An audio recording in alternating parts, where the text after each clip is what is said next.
Dear learners,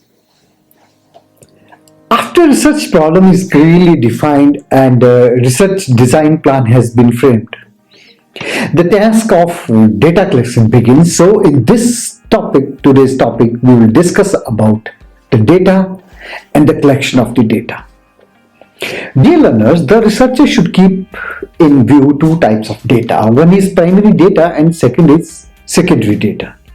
The primary data are those which are collected afresh for the first time for the present study at hand and thus happen to be original in nature.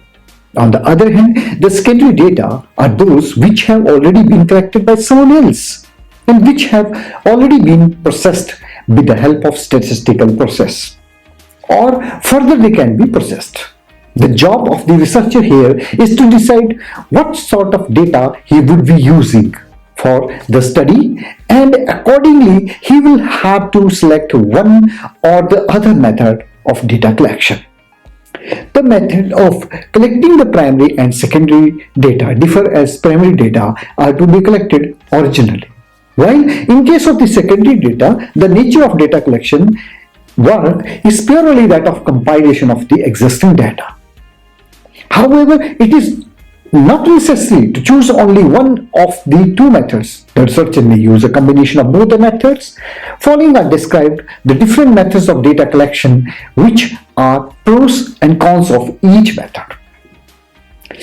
Firstly, in marketing research, we will take care of the collection of the secondary data. Secondary data means to the data which have already been collected and analyzed by somebody else and are ready to be analyzed. They refer to the data that are already available. When a researcher uses secondary data, then he has to consider a number of sources from where the researcher can obtain it.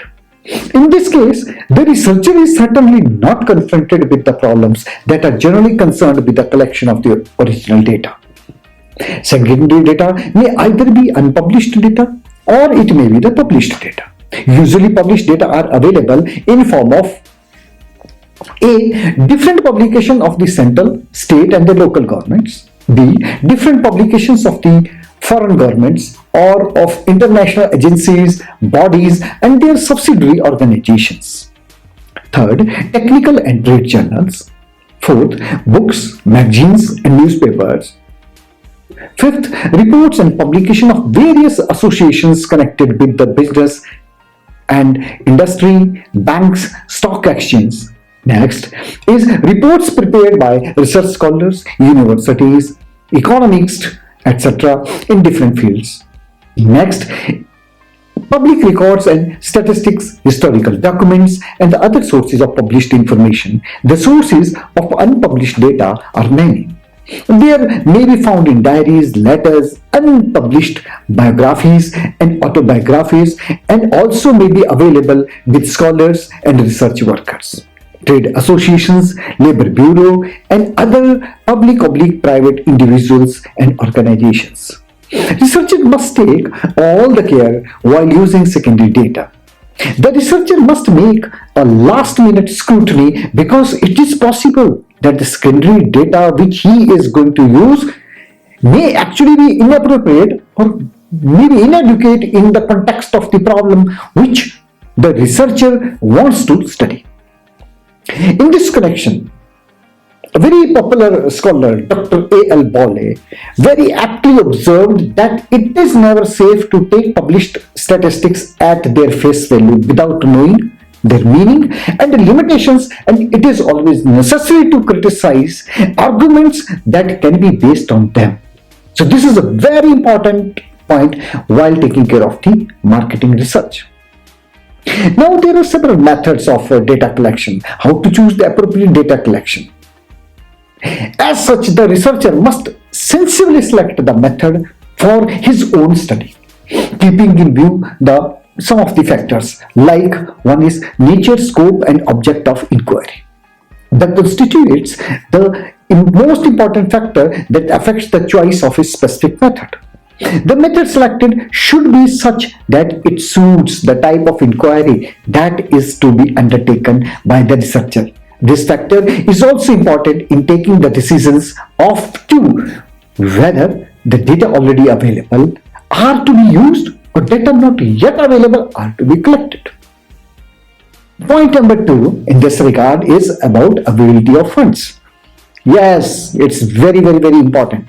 Availability of the fund for the research project also determines to a large extent the method to be used for the data collection. When funds at the disposal of the researcher are short, he will have to select a comparatively cheaper method which may not be as efficient and effective as some other costlier method. Finance, in fact, is a big constraint in practice, and the researcher has to act within this limitation. 3. Time factor. Availability of the time is also considered to be an important factor in deciding a particular method for data collection.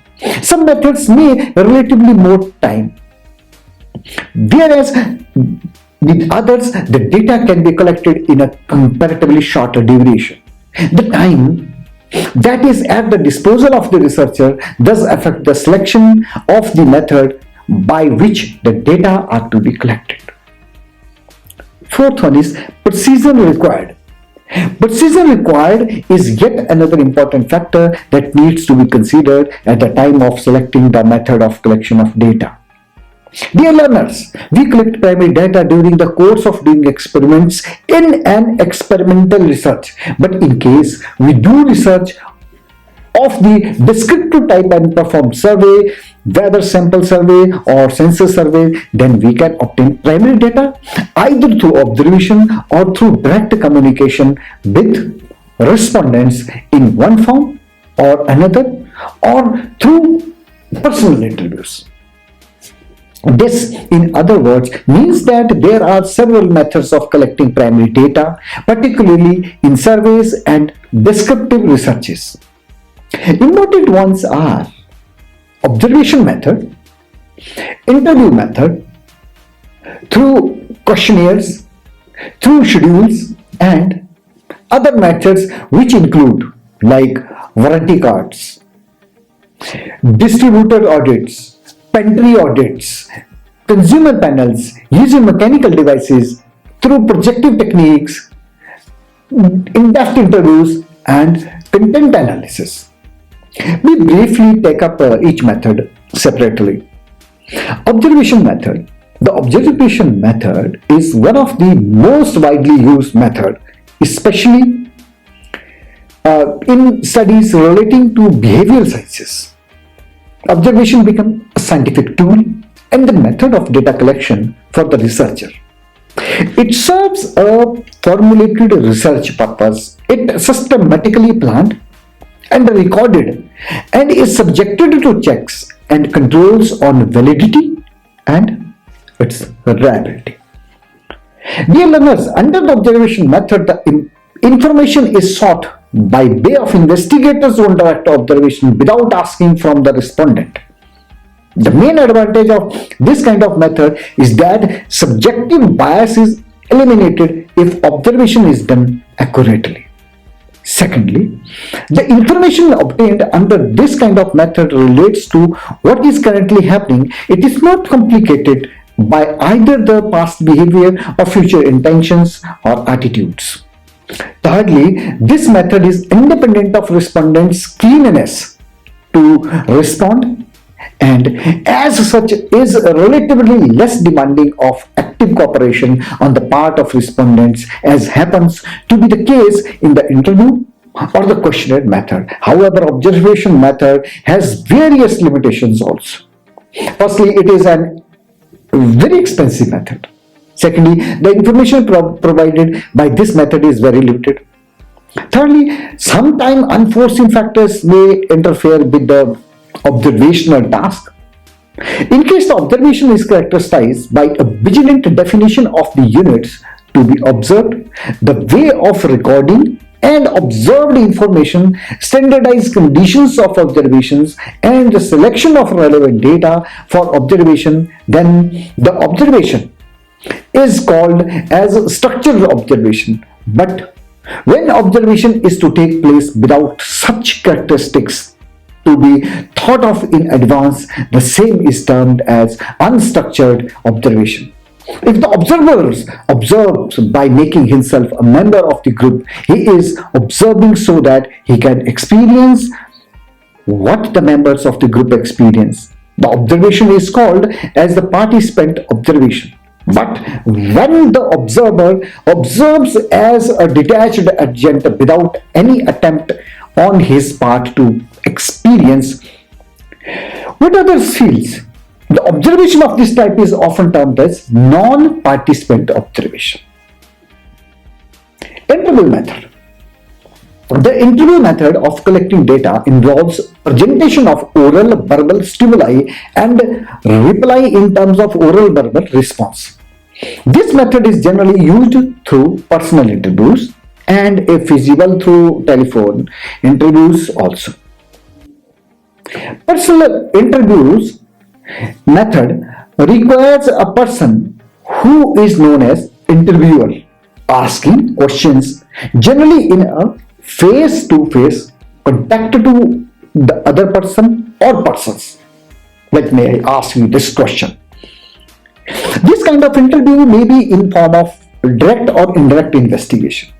In the case of direct personal investigation, the interviewers collect the information personally from the source concerned. Maybe like I ask you about your choices.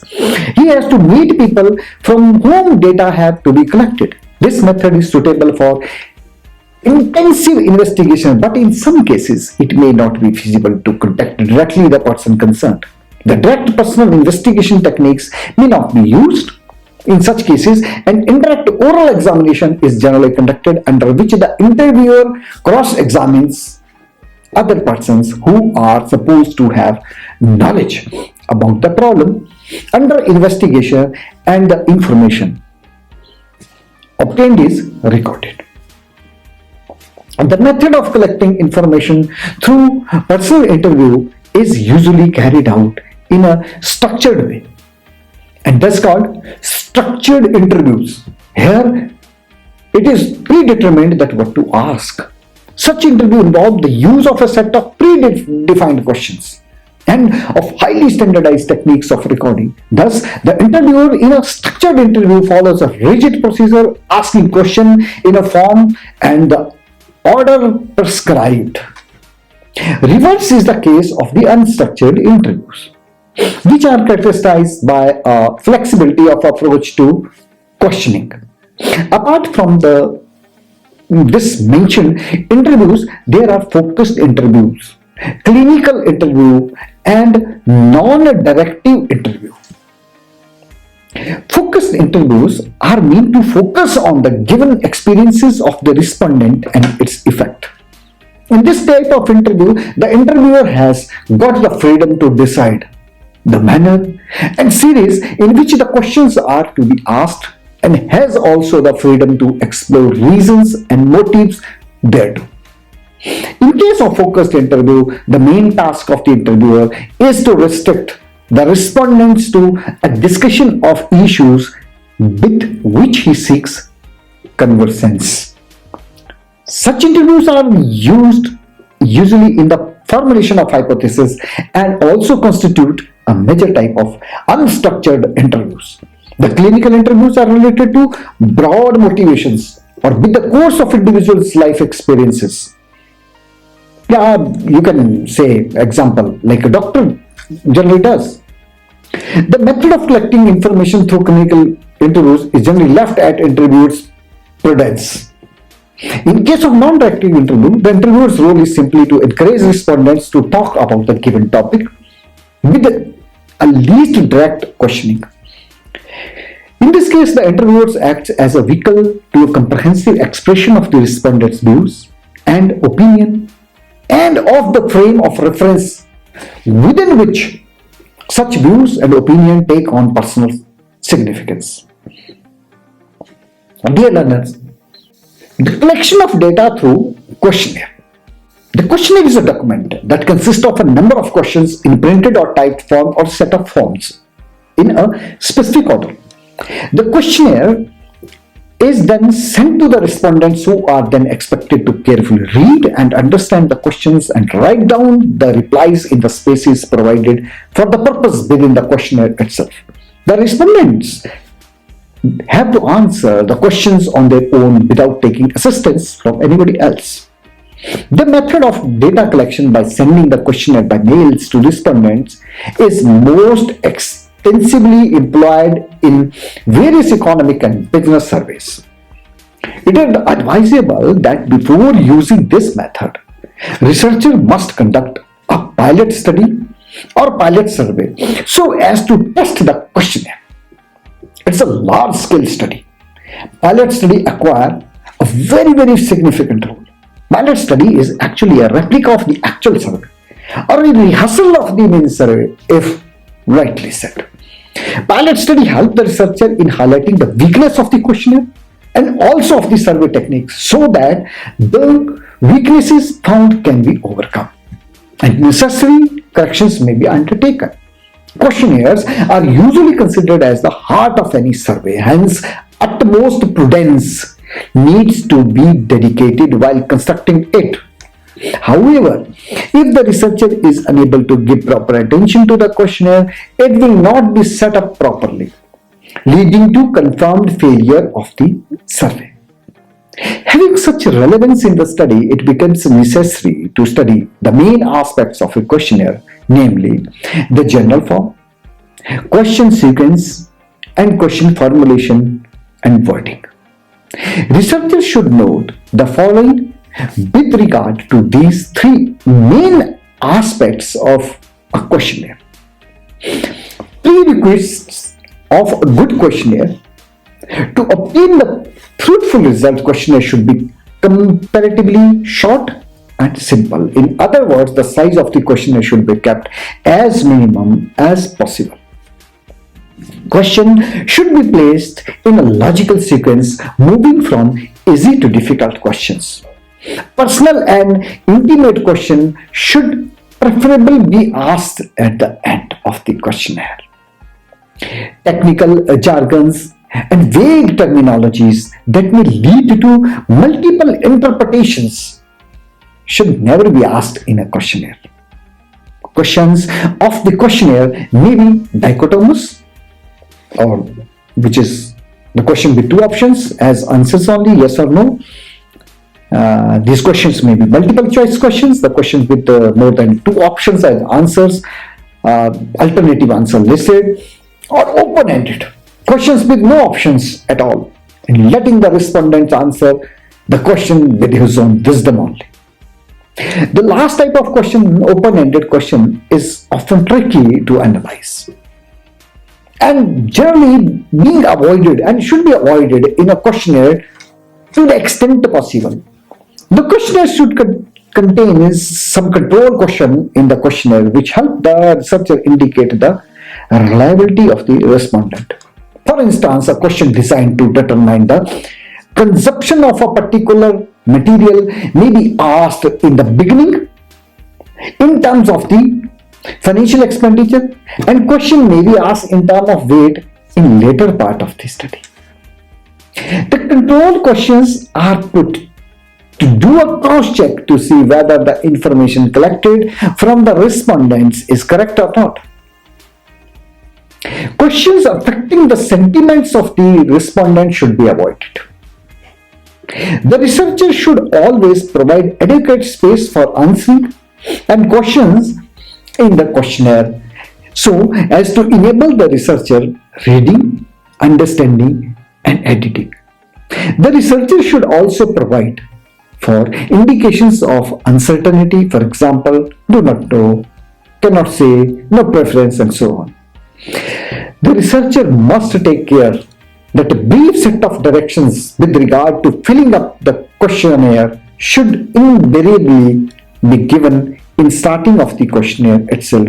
Finally, the physical appearance of the questionnaire also affects the cooperation from the respondent that the researcher receives, and as such an attractive looking questionnaire, especially in case of mail survey, is always a plus point for the researcher.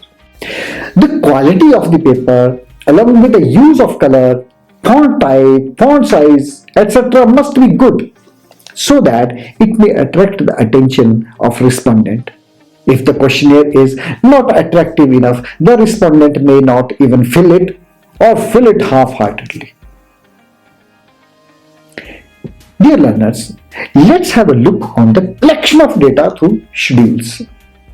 This method of collection of data is very similar to that of collection of data through a questionnaire, which is little difference. The difference lies in the fact that schedule, it's a document containing the set of questions, are being filled in by the investigator himself, who is specially appointed for this purpose. This investigator, along with the schedules, meet the respondent at his place or their agreed place. There the investigator put to them the questions from the document in order, the questions that are listed there, and record the replies in the space meant for the same in the document by himself only. In certain cases, schedules are handed over to respondents and the investigator then help them in recording their answers to various questions put in the said schedules. The appointed investigator explains the aims and objectives of the study undertaken and also to remove the difficulties which any respondent may feel in understanding what actually has been intended to be asked in a particular question or the definition or concept of difficult terms. Dear learners, let's have a look on what is the difference between a questionnaire and a schedule. Questionnaire and schedules both are particularly or popularly used methods of data collection in research surveys. There is much resemblance in the basic nature of these two methods, and this fact has made many people to remark that from a practical point of view, the two methods can be taken to be the same. But from the technical point of view or theoretical point of view, there does lie difference between the two. The important points of difference are as under. 1. Questionnaire is generally sent through mail. To collect data through questionnaires is comparatively cheaper and economically, since the money spent is on only preparing the questionnaire and then mailing them to the respondents. In case of questionnaire, chances of non-response is usually high, as many people may not respond and many return the questionnaire without answering all the questions. In case of a questionnaire, the researcher can never come to know that who is actually filling that questionnaire. For example, problem of authentication is there, but in case of schedule, the identity of respondent is always known. The questionnaire method is comparatively very slow, as many respondents do not even return the questionnaire in time despite several reminders. However, in case of schedules, the case is not the same. The information is collected well in time as they are filled in by the investigators themselves. In case of the questionnaire method, personal contact is generally not possible, as the questionnaires are sent to respondent by post, who also in turn return the same by post. However, in case of schedules, direct personal contact is established with the respondents. Questionnaire method can only be used when respondents are literate and cooperative. But in case of schedules, the information can be gathered even when the respondents happen to be illiterate. Under the questionnaire method, a wider and more representative distribution of sample is possible. But in respect of schedules, there usually remains the difficulty in sending investigators over a relatively wider area. The success of questionnaire method lies more on the quality of the questionnaire itself. But in the case of schedules, much depends upon the honesty and competence of the investigator. In order to attract the attention of respondents, the physical appearance of questionnaire must be quite attractive. But this may not be so in case of schedules, and they are to be filled by investigators only and not by the respondents. Dear learners, Let's sum up this topic. We have studied the various types of the data collection, like survey methods, like observation, interview, questionnaire. It is up to the nature of the problem which decide about what type of method is used. If I have to quote about the tourism industry, then observation method is also a very good method. Because this tourism and hospitality industry is a very multifarious industry, it is linked to many other fields. When tourism is taken as a business study, then normal question and schedules are taken. When we are taking about anthropological or sociological studies, then sometimes the observation method plays an important role. When it is taken about the public administration study, then the interview method or focused interview methods, they are of utmost importance. So even in one study, while doing any marketing research, we can use multi type of the data collection techniques. Maybe some data